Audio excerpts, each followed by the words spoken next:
na siya sa kinabibilangang action drama series na FPJ Batang Quiapo dahil sa kanyang attitude at hindi pagpansin sa iba pang mga katrabaho kapag nasa set.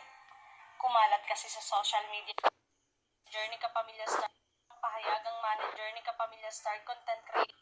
Nahinga na umano ng pahayagang manager ni Kapamilya Star content creator Ivana Alawi tungkol sa mga kumakalat na chikang mawawala na siya sa kinabibilangang action drama series na FPJ Batang Quiapo dahil sa kanyang attitude at hindi pagpansin sa iba pang mga katrabaho kapag nasa set.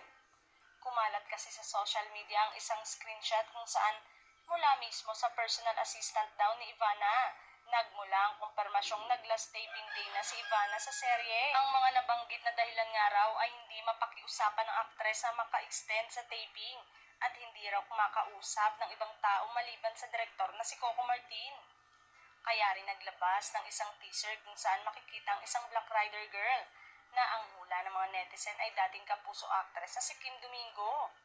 Sa programa ng teleradyo serbisyo ni DJ Jeho na Showbiz Sideline, sinabi niyang personal niyang nakausap ang talent manager ni Ivana na si Perry Lansigan upang bigyang linaw ang isyong ito.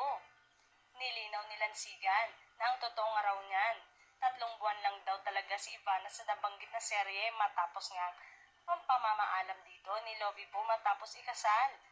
Kaya lang, dahil pumatok sa masang tambalang tanggol at bubbles ay na-extend pa siya ng na-extend. Pero sa kasalukuyan daw ay hindi na talaga kakayanin ng schedule ni Ivana ang prior commitment at taping sa Batang Quiapo. From the very start na in-inquire si Ivana Alawi ng Batang Quiapo, 3 months lang talaga dapat ang pagstay sa nasabing teleserye. 3 months ang kanilang napagkasunduan.